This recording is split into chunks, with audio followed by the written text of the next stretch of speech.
آج cipher case کی Adiala jail میں سماعت ہے۔ جیسا کہ آپ کو پتہ ہے کہ مختلف کورٹس نے اور اس کورٹ نے بھی خان صاحب کو کورٹ میں پیش کرنے کا حکم دیا، لیکن خان صاحب کو پیش نہیں کیا گیا۔ یہی کہا گیا کہ سیکیورٹی کے خدشات ہیں۔ یہ بہانے ہیں، ڈر صرف عمران خان کی تصویر کا ہے، عمران خان کی ویڈیو کا ہے۔ جب ہم کہتے تھے کہ عمران خان صاحب کی جان کو خطرہ ہے، ان کے اوپر وزیر آباد میں حملہ ہوا ہے، وہ زخمی بھی ہیں، 26 گھنٹے آپریشن بھی کیا گیا زمان پارک میں، اور مجبور کر کے انہیں جناب کہا گیا کہ آپ آئیں، اور وہ پیش ہوتے رہے مختلف کورٹس میں۔ اس وقت ہم نے درخواستیں دی تھیں، اسلام آباد ہائی کورٹ میں بھی درخواست دی تھی کہ سیکیورٹی فراہم کی جائے، لیکن سیکیورٹی فراہم نہیں کی گئی، اور نہ ہی اس درخواست کے اوپر فیصلہ دیا گیا اسلام آباد ہائی کورٹ میں۔ ابھی تک وہ معاملہ زیر التوا ہے، اور یہ اب کہتے ہیں کہ اس وقت کیونکہ آپ کہتے تھے کہ سیکیورٹی ریزن ہے تو اس لیے آپ خود کہتے تھے، تو لہٰذا سیکیورٹی کی وجہ سے ہم پیش نہیں کرتے۔ تو کیا آپ نے ہماری یہ بات اس وقت تسلیم کی تھی؟ کیا آپ نے ہماری بات کو ایڈمٹ کرتے ہوئے سیکیورٹی دی تھی؟ جب اس وقت سیکیورٹی نہیں دی تھی تو یہ بات تو آپ کی بنتی ہی نہیں ہے۔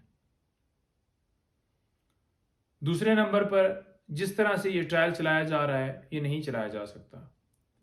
عدالت حکم دیتی ہے جناب کہ یہ اب اوپن ٹرائل ہوگا جیل کے اندر، اسے اوپن ٹرائل کہتے ہیں۔ لاسٹ ہیئرنگ کے اوپر آپ نے دیکھا کہ وکلاء کی لسٹ 14 لوگوں کی لسٹ دی گئی، لیکن 7 کو الاؤ کیا گیا۔ صحافی جو ہیں گھنٹوں کھڑے رہے، 3 صحافیوں کو اجازت دی جب سماعت جو ہے ختم ہو چکی تھی۔ عام پبلک کی کوئی اجازت نہیں تھی، کوئی 8-10 نامعلوم افراد وہاں پر بٹھائے ہوئے تھے، ان کو شو کیا ہوا تھا کہ یہ پبلک ہے۔ تو ایسے کیس چل سکتا ہے؟ کیس ایسے چلتے ہیں؟ ہم ایسے ٹرائل کو نہیں مانتے۔ اور دوسرے نمبر پر القادر ٹرسٹ کیس، جس میں ہم نے پوسٹ ارسٹ بیل جو ہے وہ فائل کی تھی خان صاحب کی طرف سے، اس کی بھی آج سماعت ہے۔ دونوں کیسز کے بارے میں تھوڑا سا بتانا چاہوں گا۔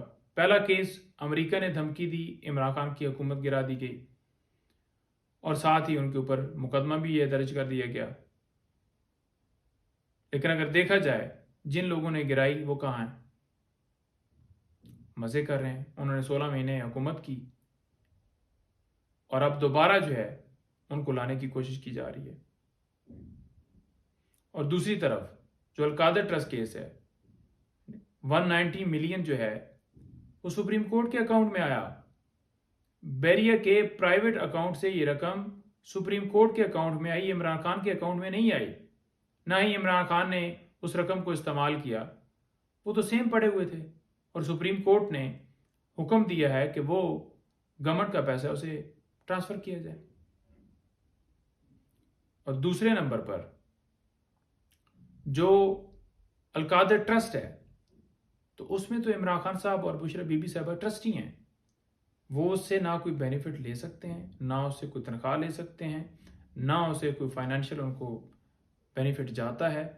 وہ تو ٹرسٹ ہے، نہ وہ بیچ سکتے ہیں۔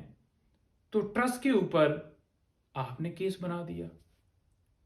آپ خود تو ایک کام بھی نہیں کر سکے، خود تو کوئی ایک شوکت خانم نہیں بنا سکے، خود تو کوئی ایک نمل یونیورسٹی نہیں بنا سکے، اور آپ اگر کوئی اس ملک کا سوچتا ہے، اس ملک کے اندر اچھا کام کرتا ہے، تو اس اچھے کام کے اوپر بھی آپ اس کے اوپر مقدمہ بنا رہے ہیں، صرف اسے کرپٹ ثابت کرنے کے لیے۔ بددیانتی کی بنیاد کے اوپر آپ کو سپریم کورٹ نے نائل کیا، آپ اس کا بدلہ لے رہے ہیں۔ تو قوم جانتی ہے، یہ کھیل بند کیا جائے۔